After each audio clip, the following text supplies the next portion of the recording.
Chers amis internautes, bonjour, bonsoir, c'est Selon. Petite vidéo après un an de coronavirus. C'est l'anniversaire du coronavirus. Bon, c'est un petit peu tous les jours l'anniversaire. Lendemain de la petite séance Véran qui nous annonce que rien ne changera jusque au moins la fin de l'hiver. Que on va lentement mais sûrement vers un troisième reconfinement. Voilà, c'est charmant, c'est un bel avenir encore devant nous. Et puis c'est surtout, encore une fois, jouer. Jouer sans savoir où on va, sans réellement comprendre ce qu'on nous veut. Alors, dans ce troisième reconfinement, je ne sais pas si on pourra quand même prendre le bus, le tram, le métro, bondé. Enfin, souvent on me dit, tiens, le Chris, t'es quand même vachement anxiogène et tu trouves jamais de solution. Bon, bah, on va essayer d'en trouver alors des solutions. Je dirais qu'il y en a quatre. La première solution, on change rien et on continue comme ça. Donc on va vers le troisième confinement, puis il y aura un troisième redéconfinement, puis il y aura un variant 4, 5, 6, 10. Voilà, on leur fait confiance. Puis ça dure, hein. Ça peut durer des mois, ça peut durer même un an, même peut-être plus, hein. Au final, on ne sait pas. Si on se base sur l'année qui vient de s'écouler, bah voilà, hein. C'est à la limite de pire en pire. Donc il y a des pics, ça monte, ça descend. C'est les montagnes russes. Et c'est surtout ce que j'appelle la parabole de la gangrène. Hein, vous allez chez votre médecin parce que vous avez un petit peu mal à l'ongle. Puis il vous regarde et il dit ah, vous avez la gangrène du doigt. Oh, j'ai la gangrène du doigt. Vous avez la gangrène du doigt. On doit couper la main. J'ai besoin de ma main. Oui, mais faut vous couper la main. Ah, vous rentrez chez vous. Regardez votre main. Ouais. Puis, quelques jours après, ça commence à picoter un peu partout. Vous allez vous retourner chez votre médecin, vous dites il regarde votre main. Et ah bah maintenant, il faut couper l'avant-bras. Oh, j'ai besoin de mon avant-bras.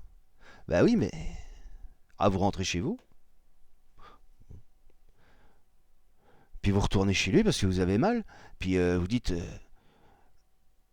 il faut couper votre bras. Puis à la fin, vous vous retrouvez en homme tronc. Et puis c'est la mort, quoi.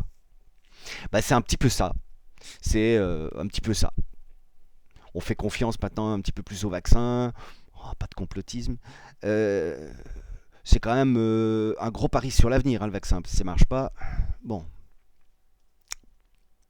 Solution numéro 2. Alors la solution numéro 2, c'est Monsieur Martin Blachier, je ne vous aime pas. C'est pas le sujet de la vidéo.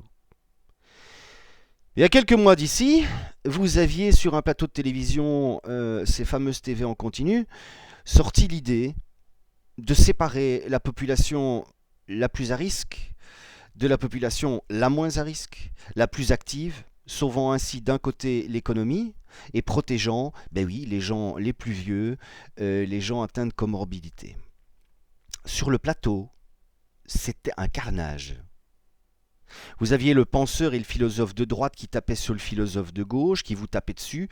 Vous aviez le médecin, le généraliste, le dentiste qui vous tapait dessus aussi. Et vous aviez au final un melting pot absolument affreux qui a fait en sorte que, ben, moi je vous dis, ça ne marchera pas, quoi. Ça ne marchera pas. Pour des raisons juridiques, pour des raisons éthiques. Non, ça ne marchera pas. L'idée n'est pas mauvaise. D'ailleurs, ça revient un peu sur le tapis ces derniers jours, mais hier, on n'en a pas entendu parler. Véran n'en a pas parlé. Bon. Troisième possibilité, c'est là que la vidéo commence à être un petit peu croustillante. À partir de demain, on rouvre tout. On vaccine, hein. Mais on rouvre tout. On fait comme avant. Train, tram, métro, téléski, voyage, avion. Probabilité que cette solution passe un jour, zéro. Taux de mortalité clairement énorme. Mais si on réfléchit bien, euh, avec les autres solutions là, on, on va vers un nombre de morts énorme aussi, auquel on va rajouter la chute de l'économie, plus les suicides. Tandis qu'ici, on rouvre tout. Donc, les étudiants ne doivent plus prendre de drogue ni de somnifères pour dormir. Ils doivent plus être hospitalisés ou aller chez les psys. Donc voilà, on revit quoi. Bon, bah, tout le monde a compris, c'est pas possible. Quatrième possibilité. Si j'étais président, si j'étais maître du monde, bon, bah, c'est pas possible. Donc, l'ONU, rassemblant tous les pays du monde, ou quasi, décide de prendre et de porter leurs couilles et de complètement fermer tout. Les frontières et toute activité qui vous oblige de sortir de chez vous en tant qu'individu. Tout le monde chez soi. Sauf bien entendu, sous contrôle de l'armée également, de l'armée, de la police, des pompiers, tous les secteurs au final comme les hôpitaux, les secteurs énergétiques, les secteurs les laboratoires qui vont fabriquer les vaccins parce qu'on va vacciner pendant une certaine période, cette période de blackout complet.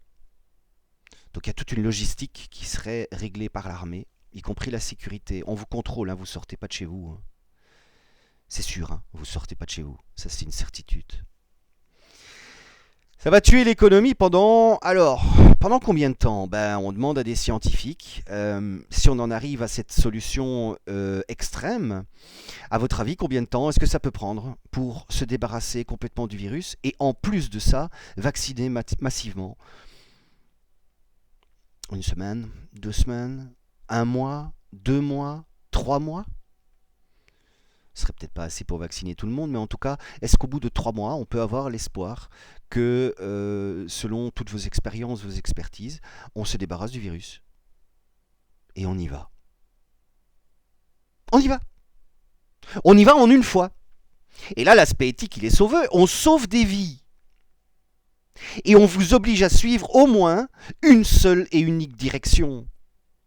Plus question d'aller le matin, oh je dois travailler, je dois pas travailler, je peux aller dans cette rue-là, pas cette rue-là, est-ce que je dois prendre les trains, les trams, les bus qui sont bondés, est-ce que je vais encore me ramasser des prunes, des amandes? Non, non, non, non, non, non, non, vous restez chez vous, point. Une seule règle stricte. La logistique, elle suivra. On vient vous apporter votre nourriture devant chez vous. Si vous avez un jardin, vous pouvez sortir. Désolé pour ceux qui sont enfermés, j'ai connu ça. Mais voilà. Au moins, c'est clair. On détruit l'économie, c'est une certitude. Mais je ne sais pas si au final, en la détruisant une bonne fois pour toutes, ce sera pas mieux que la détruire pendant des mois, des années peut-être. Je ne sais pas. En tout cas, des mois, c'est sûr. Comme on vient de le vivre pendant 1 an. Donc, on sauve des vies. On prend ses responsabilités. Les choses sont claires, nettes, précises. Et on verra après qui paye. Je crois que la Chine, elle peut un petit peu participer. Puis les très riches aussi, ceux qui possèdent des fortunes, hein, qui possèdent quasi toutes les fortunes mondiales, comparées aux pauvres. Puis les GAFAM aussi, les grosses sociétés, qui elles n'ont pas perdu d'argent. Une collaboration, une dette de guerre, quoi. Et on relance l'économie, un peu comme un grand reset. On relance l'économie à ce moment-là. Et moi aussi, à ce moment-là, je serais prêt à participer.